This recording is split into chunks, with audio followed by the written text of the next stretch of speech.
Welcome to the Schwartz Standard Station with your host, Bob Schwartz. Sitting in the passenger seat today is Charlotte French.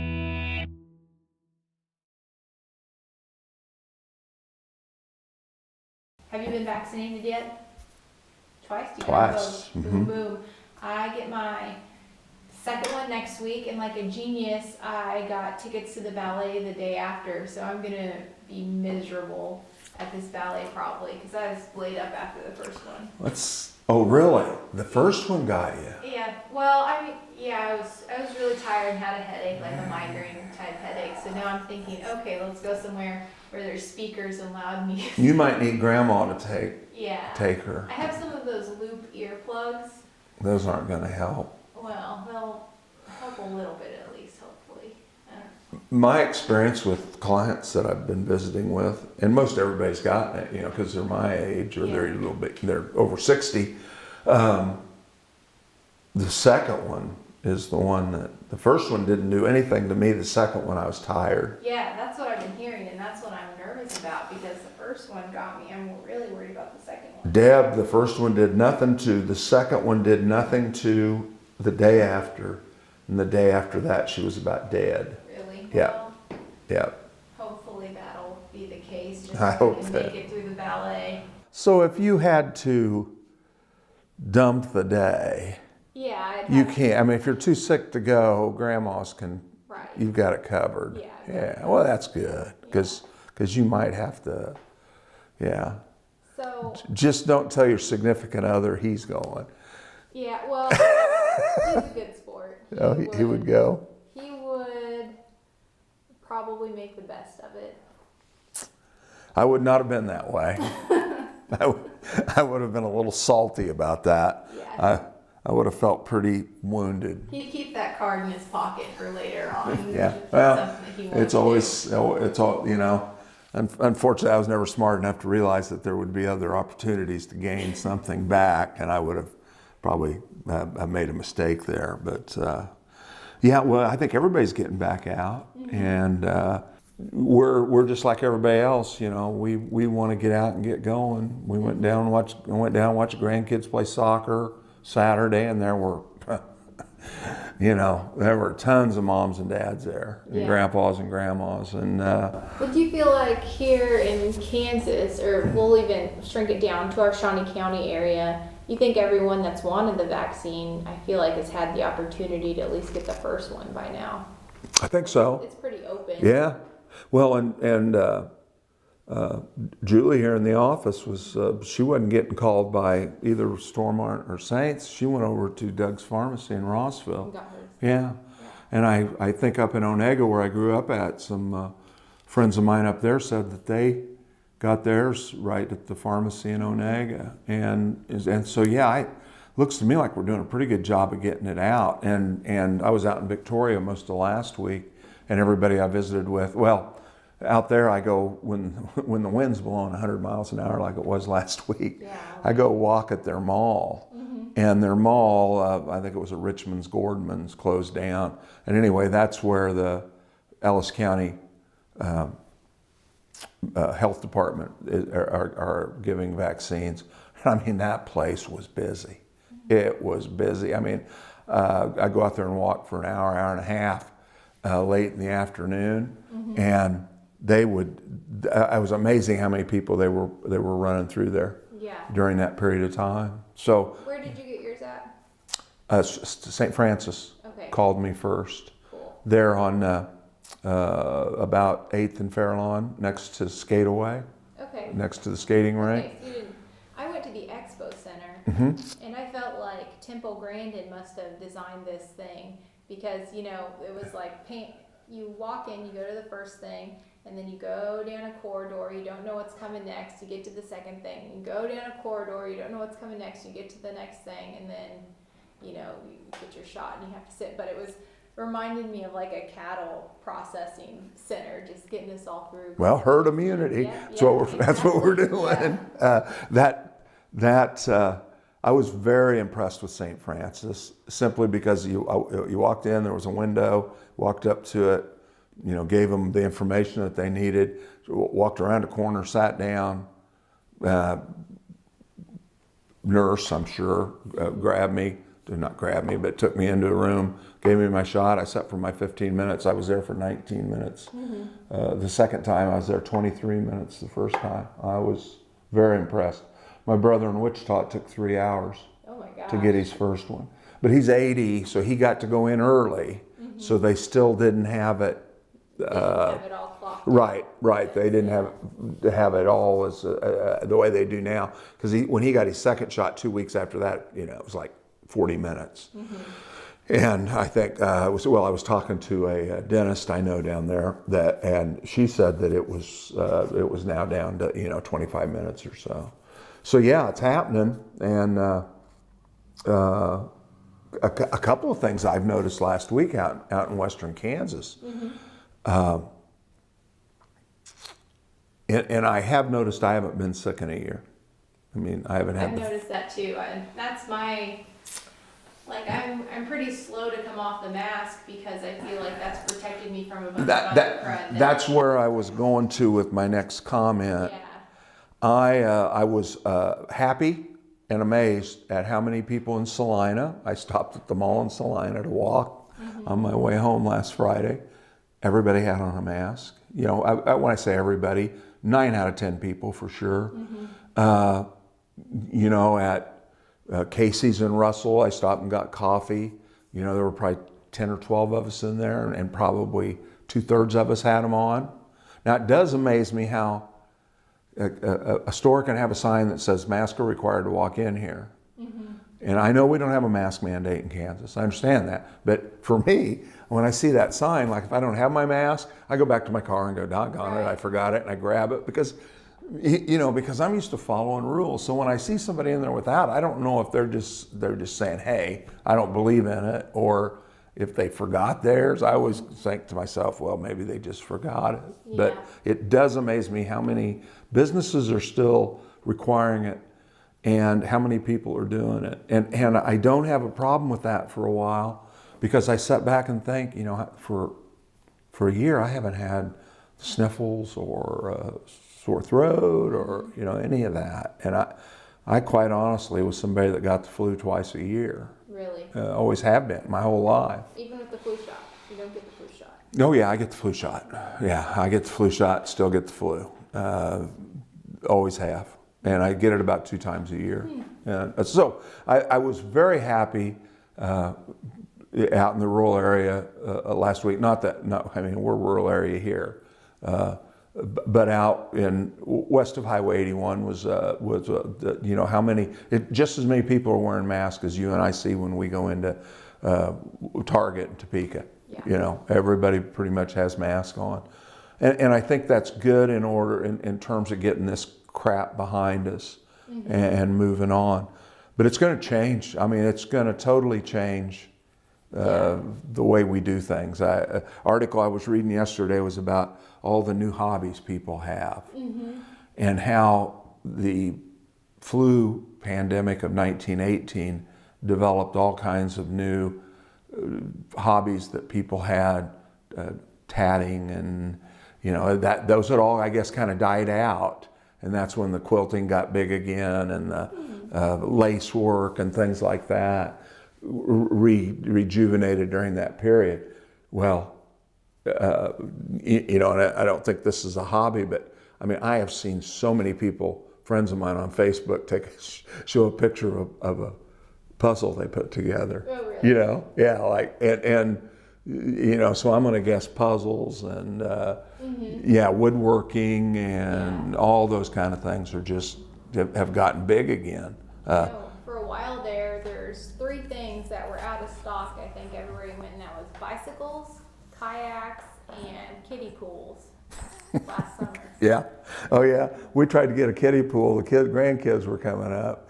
Yeah. And I remember Deb came home and she said, didn't think about it, but there's not a kiddie pool. She couldn't find one. I think she found a $180 one or something. We were hunting for the little $7 thing that the little ones could jump in. And and of course we all remember the toilet paper and the paper towels. I I never did a run on toilet paper or stocked up, and I'm just like, thank God that I never ran out. Yeah. There's always, Yeah. you're always keeping it stocked just enough. We managed to, a grocery store about 5 miles from here allowed seniors to come in at 7 a.m. And that's when we did our shopping last year at this time. And on the rare occasions when they would have some bathroom tissue, use proper terminology, we'd grab one package of it, you know, and just go, gosh, I hope that, and it always managed to work out. Yeah. But then as soon as there was a bunch, we stocked up, you know, and it's kind of nice now when we run out of a paper towel, I can, you know, oh yeah, we got 400 rolls of paper towels down in the basement. I can go down and put my hands on one. The name of this show is a nod to the Standard station that Bob's father owned, where many friendly debates were had and deals were done.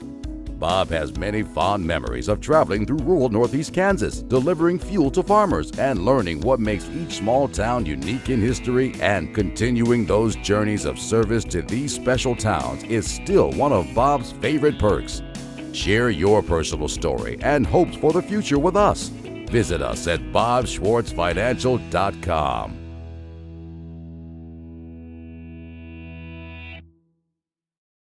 The way that America is going to do business has changed a lot. Yeah. And so what are you seeing as far as your clients, and where do you see that going? we're doing a lot more Zoom, Okay. phone, email. Zoom, How does that phone, work with email. paperwork on your end?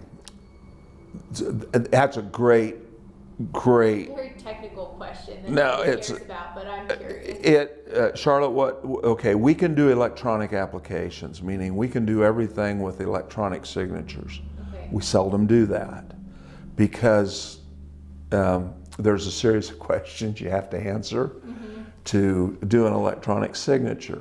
And that question might be, which one of these 3 addresses have you lived at? And you know, when somebody is my age, they've maybe lived a lot of places and might not remember everything exactly.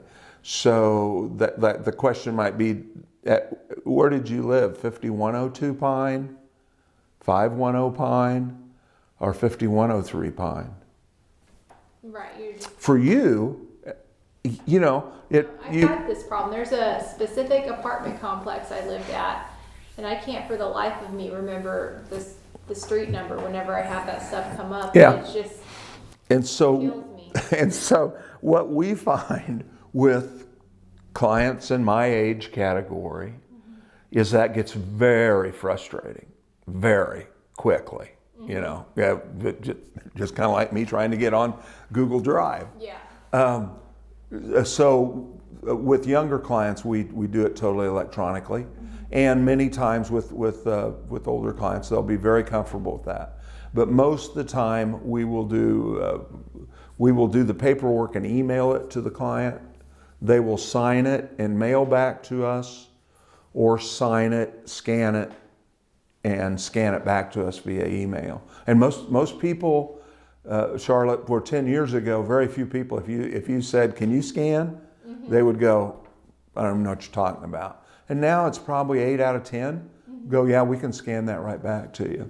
I don't know if this is still common practice, but I know when I worked at the bank probably 10 years ago or so, we would be happy to scan things for people and make copies for them, or email, use the fax machine, just because, you know, not everybody either has the means or the time, or, you know, whatever it is. We will occasionally take on a new client that does not have an email address, but seldom. That's you know, it's not a written requirement, but it's kind of a tenet that, you know, if you don't have an email address, we might not be able to do business with you. You know, so I mean, otherwise, you know, you might not be equipped to do business with us if you don't even have a computer or an access to email. And I can think of one client we've taken on in the last 3 years that did not have an email, And yes, he was a big client. That's the other thing. These companies, one of the platforms we use is TD Ameritrade. Well, TD Ameritrade, if you will take electronic delivery of your statements, your trade confirms, and all that, then there's no fees inside the product, inside the platform. If you do not have an email address, and let's say you have $400,000 invested, they're going to charge per trade and things like that. So I mean, they're going to nickel and dime you. So that's one reason we don't. But then if you have over $1 million, they don't care. I mean, otherwise, then they'll send you paper. But they basically they're the ones that really got us as an organization moving the right direction, because they were like, we will forego all fees to your clients who have an email address and allow us to email. So we started ramping our clients up in terms of, hey, we need to go do this. And of course, many clients would go, I don't want to do that. And then then we would talk about the fees, and we're all conservative Kansans. Well, we can make those fees disappear. That's pretty awesome. So yeah, we can go ahead and do it.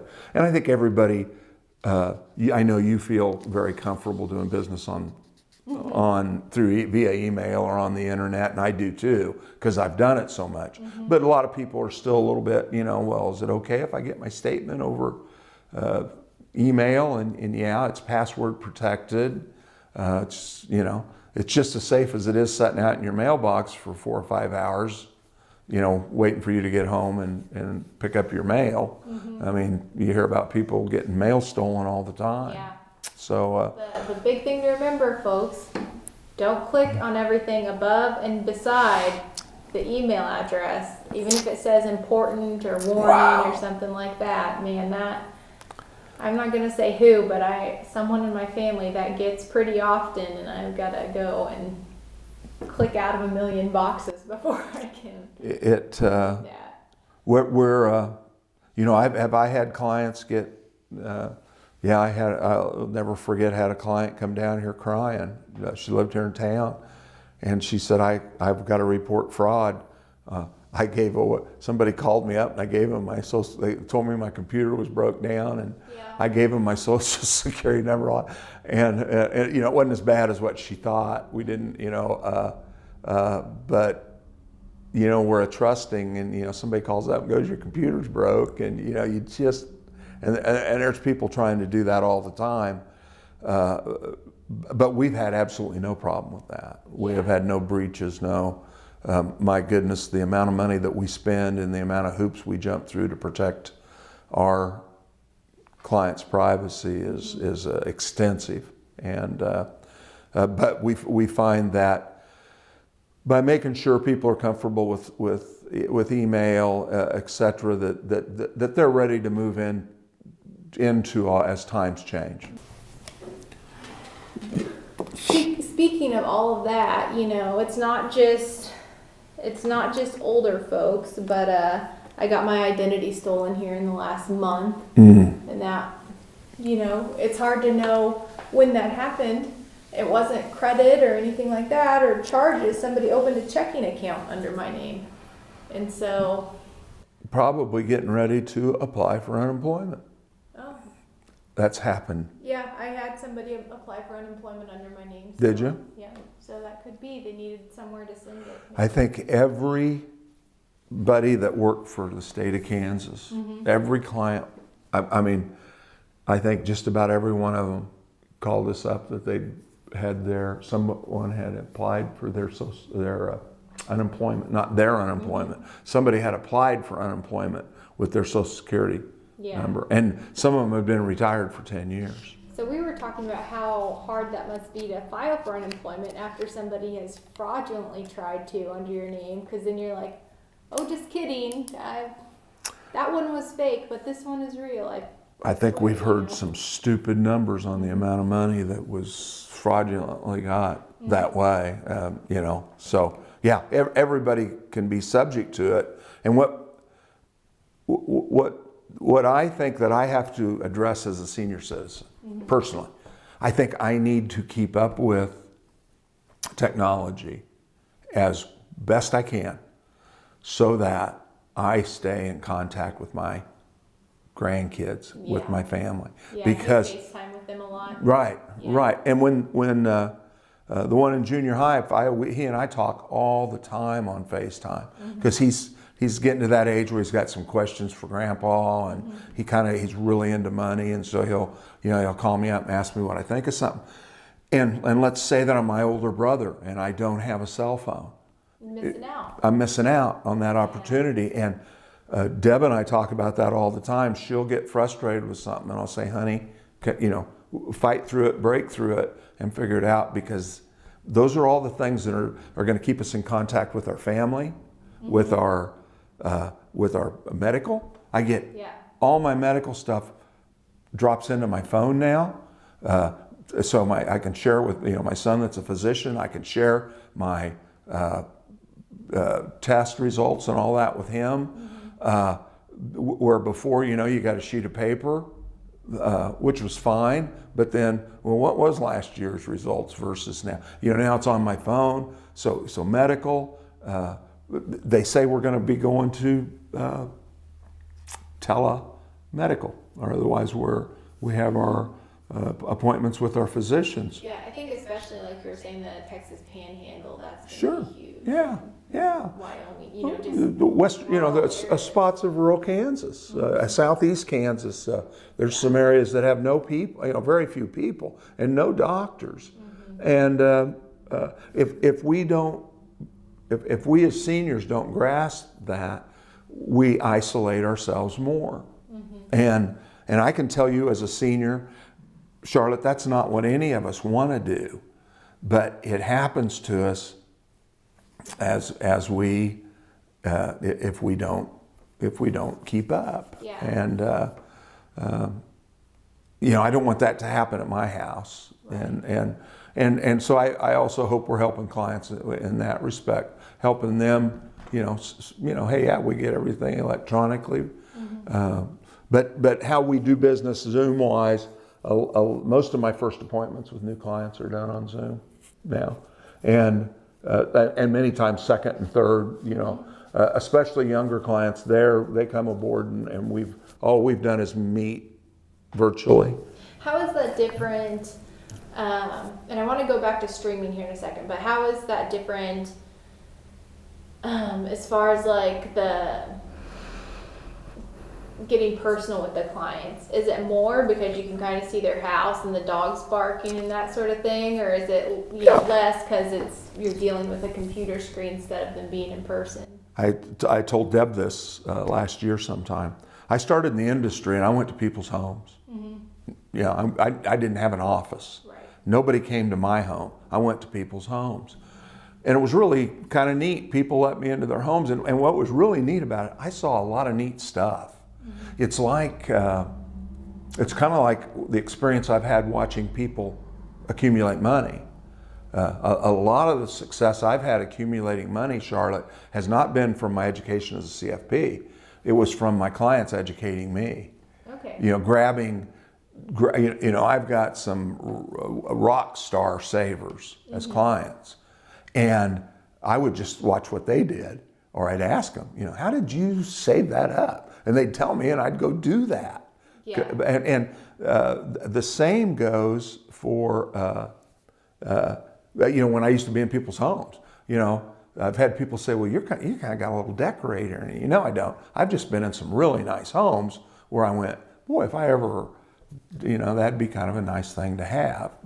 So I started out my career that way, in people's homes. Then, 15 years into my career, got an office.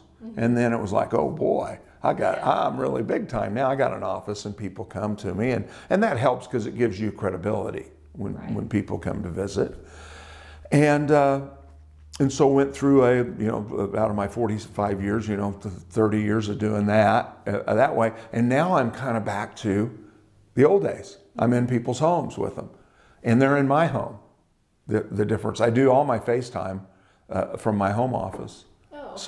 So they're FaceTiming me from their house, and I'm FaceTiming them from my house. So they hear the dog bark if somebody knocks at the door. It's back like it was when I started. You probably don't always do business the first meeting. It's maybe Never. Never. a get to Never. know you thing. Right. So then, when you do decide that you guys are a good fit for each other, do you usually go digital or do you usually go see them at that point? Like digital form or what are you doing? So I'm going to go like through the last 2 or 3 that we've onboarded. It's our onboarding process. Had a physician down in Kansas City that his parents sent him to us. 40 some years old. They did it all. We had 2 Zoom meetings, and then he emailed me. We're ready to get going, and we did it all electronically. And they're now. It's all been moved, and they're on board. Meeting with somebody this week for the 3rd time personally, and doing the paperwork. And I told them I wanted to sit down with them personally and do the paperwork because they haven't known about me for years. They're recently familiar with me, and I just want to make sure we get them through the process the right way. So I'm going to their home tomorrow. So we still. It kind of depends on the client and how the client wants it handled. If a client says, I want you, Bob, I want you to help me manage my money, but I'm not going to do any of this stuff via the mail or via email. I'm going to say, hey, that's fine. I'll come to your home. Mm-hmm. Generally, most of our clients are not very small. Most of our clients have some considerable assets. Okay. If somebody that wanted to save $100 a month, and I want to help those people, don't get me wrong. Matter of fact, those are the ones I really love. But somebody wants to do $100 a month, I'm not going to go see them 3 times personally. Right. It just doesn't pencil out for you at the get-go. But you right. get to see them grow. Oh. So that's really cool. I have a client that has $3.5 million with me. It started out $30 a month. Yeah. I think that's pretty neat. Those are the ones that when we sit and talk, and that they talk about retiring, and they ask me when I'm going to retire, that's when we all cry, because we have done so much together, in terms of that process. And we're talking 40 years. We're not talking 5 years and they had that kind of money. It's got to be fun to say, remember when you said you couldn't make this work? Right. Remember when you said $30 a month was all you could handle? And remembering when their kids were in diapers, and we were all, I had kids in diapers, and I think they were 25 and I was 27 or 8 when they started. So that process with the small investor, we love the small investor. And thank goodness most of the small investors are younger. So it's very easy to onboard them via that method. That onboarding in person. Another way we've done it, going back the last few, is then the other way that we do it is Julie will get the paperwork ready, and then they'll come in and sign the paperwork. And I might not even be here. I might, I'm leaving tomorrow and we'll be gone the rest of the week. There are people that will be coming in to sign their paperwork to get their accounts started. That they, we know what they want to do, and we get the paperwork prepared, and I check the paperwork over, and then they come in and sign. Yeah. So that's probably the third most common way that we do it. Okay. It has amazed me how my clients have changed over the last 10 years. Do you have a favorite small town fact or questions for us regarding this episode? Reach out by emailing Bob or call one of our Kansas offices in Silver Lake or Victoria. Visit our website at bobschwartzfinancial.com.